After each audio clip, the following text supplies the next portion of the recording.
Et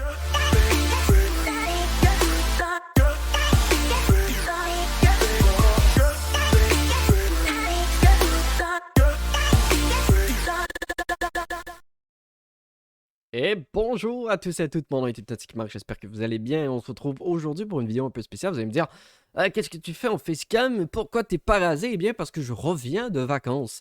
Vous le savez, pour ceux qui me suivaient sur les réseaux sociaux, j'étais parti en petites vacances. Ça fait du bien, bien entendu. Profitez également des moments que vous avez avec votre famille ou encore avec des amis. Et profitez de la période estivale pour vous reposer.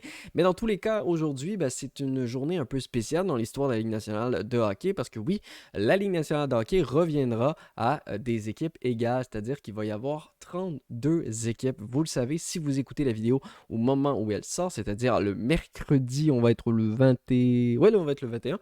Donc si vous l'écoutez le mercredi 21 juillet 2021, eh bien ce soir 20h heure de l'Est, il y aura le repêchage d'expansion du Kraken de Seattle qui va faire son entrée dans la ligue dès l'année prochaine. Ce sera l'occasion de voir en vrai les chandails, l'uniforme du Kraken, mais également de voir les joueurs qui vont sélectionner. Un peu comme j'avais fait avec les Golden Knights de Las Vegas lors de leur entrée dans la ligue, je me suis dit, allez, pourquoi pas, on va faire une petite vidéo spéciale, une vidéo improvisée, c'était pas prévu, je suis pas préparé ni rien, j'ai une tête d'un gars qui est revenu de la brosse.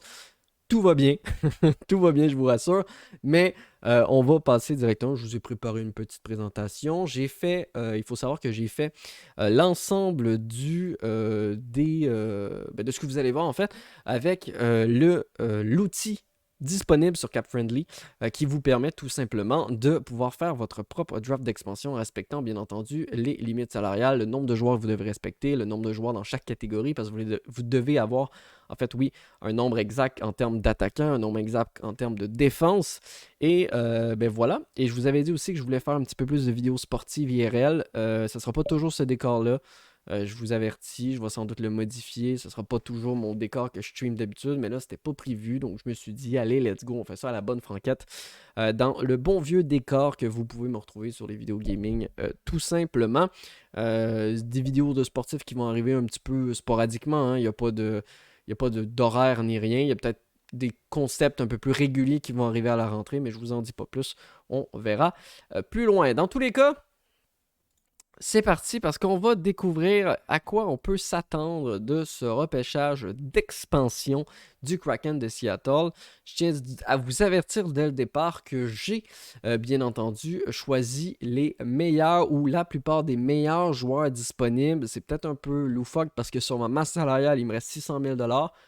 Mais bref, on a le droit d'aller jusque-là, donc je me suis dit, allez, je suis persuadé que ce ne sera pas nécessairement cet alignement-là qu'on va voir du Kraken dès ce soir, mais vous en saurez sans doute plus dans les prochaines heures. Et si vous écoutez cette vidéo après le repêchage d'expansion, je suis persuadé que j'ai l'air d'un stupide. Alors, c'est parti directement. Et on va commencer par le premier joueur. Je ne les ai pas mis en ordre d'équipe, je les ai mis plutôt en ordre de ligne d'alignement que je verrai. Du côté du Canadien de Montréal, on va aller chercher un joueur comme Jonathan Drouin parce que malgré le fait qu'il a dû quitter l'équipe pour des raisons personnelles, ça reste le meilleur joueur du Canadien selon moi. Je pense pas que le Kraken va prendre Price dû à son contrat. Je me dis que c'est un peu louche d'avoir que Price ait levé sa clause de non-mouvement alors que l'équipe vient tout juste d'aller en finale de la Coupe cette année. Je trouve ça un petit peu louche tout ça. Peut-être qu'il y a une entente entre Bergevin et le Kraken. On en saura plus tard. Dans tous les cas, moi, j'ai décidé que le Kraken repêchait Drouin de son côté comme premier centre, bien entendu. Matt Duchesne, malgré son très imposant contrat avec les Prédateurs de Nashville, ça reste, selon moi, un très bon centre. Peut-être pas aussi bon qu'il l'était avant, mais on ne peut pas jeter le blâme d'avoir un centre comme ça. Et vous allez me dire, on ne peut pas jeter le blâme d'avoir un centre comme ça, même s'il coûte 9 millions de dollars par année. On ne peut pas non plus cracher sur un joueur comme Tarasenko qui est disponible du côté des Blues de Saint-Louis. Tarasenko, vous le savez, malgré ses blessures, ça reste un joueur avec un énorme talent. Et je suis même très surpris que les Blues ont décidé de ne pas le protéger. Mais j'imagine que c'est justement en lien avec ces nombreuses blessures qu'on a. Mine de rien, Tarasenko, lorsqu'il n'est pas blessé, c'est l'un des meilleurs joueurs de la Ligue nationale. Il n'y a pas de doute à avoir. Par la suite, on a Nino Niederreiter, moi que j'ai choisi du côté des Islanders de New York. Ça reste un très bon joueur de deuxième trio selon moi. Un joueur à caractère offensif, mais qui peut également accomplir des tâches défensivement. Ça reste quand même assez intéressant. Comme centre du deuxième trio, Zegmus Girgensson, oui, on va arriver.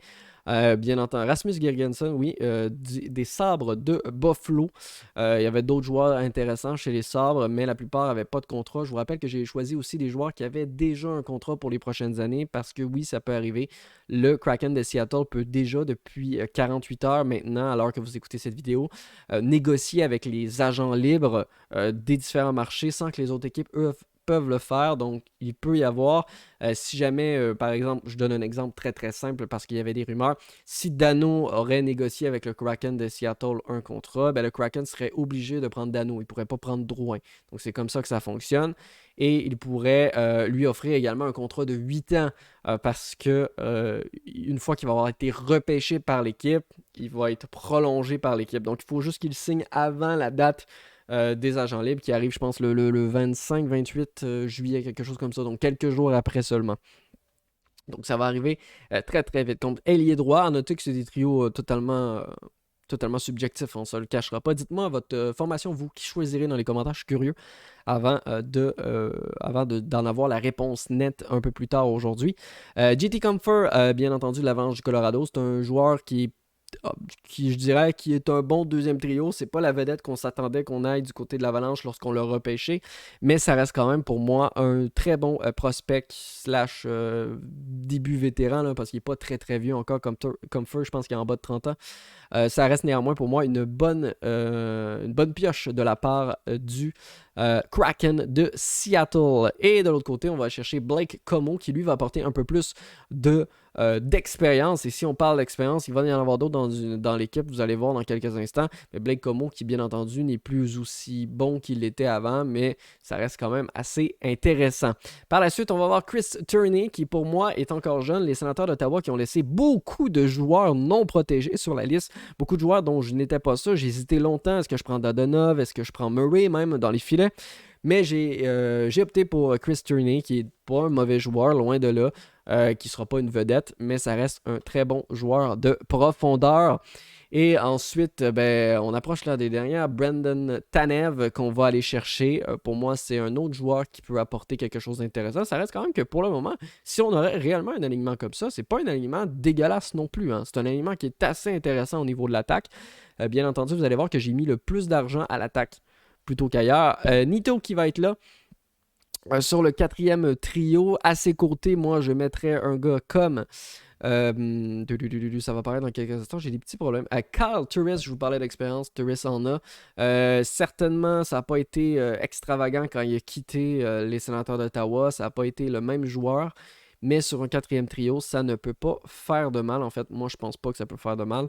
À noter que si jamais il y a des joueurs qui avaient plus de contrat ou qui étaient RFA ou quelque chose comme ça, si je les ai mis là, c'est parce que je m'attends que le Kraken signe, bien entendu, une prolongation de contrat. De l'autre côté, pour terminer, les 4 trios, donc pour moi, les meilleurs attaquants de l'équipe, ce serait Namestnikov qui va se retrouver sur le quatrième trio. Bien entendu, on a des extras, c'est-à-dire que j'ai repêché plus de joueurs à l'attaque.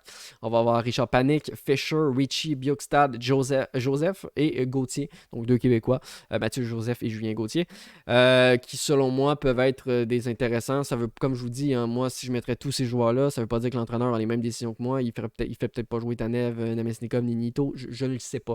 C'est juste les joueurs que je repêche. Donc je vous rappelle l'attaque qu'on aurait Drouin, Duchesne, Tarasenko, Niederreiter, Girgensson, Compher, Comeau, Turney, Tanev, Nieto, Turris, Namestnikov, Panik, Fisher, Richie, Bjorkstad, Joseph et Gauthier. Donc ce seraient les attaquants que je sélectionnerais si moi j'étais Ron Francis, le DG du Kraken de Seattle. À la défense, ça va aller quand même assez rapidement parce que bien entendu on a moins de défenseurs à sélectionner. Shane Gottesberger qui va être là, l'ancien joueur des Flyers de Philadelphie qui n'est plus le même depuis quelques années, mais selon moi, avec un vent de fraîcheur, ça pourrait vraiment lui faire du bien. De l'autre côté, on prend Dylan DeMello, qui va être juste à sa droite. Ça ne veut pas dire que ça va rester droite-gauche. Hein. Encore une fois, c'est pas des trios, c'est plus, je voulais vous le montrer en petit carré parce que je trouvais ça plus joli. On a Oli Mata aux côtés de Diane qui va être là. Et pour terminer, on a le jeune Will Butcher avec Kempney des Capitals de Washington en termes d'extra.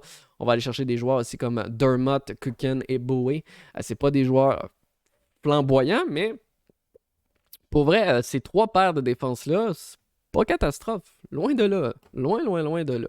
Et là, du côté des gardiens. Là, du côté des gardiens, c'est peut-être là que tout le monde ne sera pas d'accord. Bon, on va s'entendre, là, Driedger va signer avec le Kraken de Seattle. De toute façon, il y aurait déjà eu des rumeurs qu'il y aurait une entente déjà signée entre l'équipe et le joueur.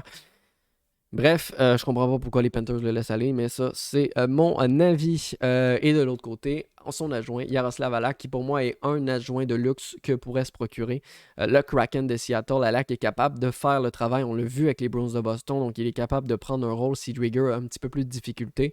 Ça va pas tout, mais on le sait maintenant dans la Ligue nationale de hockey, c'est pas nécessaire d'avoir les meilleurs gardiens disponibles sur le marché pour remporter une Coupe Stanley, même si dernièrement, la Lightning de Tampa Bay nous a fait un petit peu démentir parce que ça reste quand même que leur gardien est excellent. On se le cachera pas. Et comme troisième gardien, je vais aller chercher Stallharts qui est avec le Wild du Minnesota. Question de budget aussi, hein, on a une masse salariale à respecter. Encore une fois, moi je vous invite, si jamais ça vous tente, de faire l'exercice directement. Je vous mettrai le lien dans la description et dites-moi vous, quelle serait votre formation, quel joueur est-ce que vous aimeriez repêcher si vous étiez Ron Francis, le DG du Kraken de Seattle. Je ne sais pas si c'est des Kraken ou du Kraken, mais je pense que c'est Seattle Kraken. Il n'y a pas de S. Bref, dans tous les cas, j'ai bien hâte de voir. C'est ce soir, 20h, heure de l'Est. Je vous rappelle, si vous écoutez la vidéo, lorsqu'elle sort. D'ici là, moi, je vous dis à très bientôt. Il y a d'autres vidéos sur la chaîne qui arrivent. Il y avait des vidéos un petit peu d'avance. F1, ça arrive aussi. Il va peut-être y avoir d'autres vidéos de sport.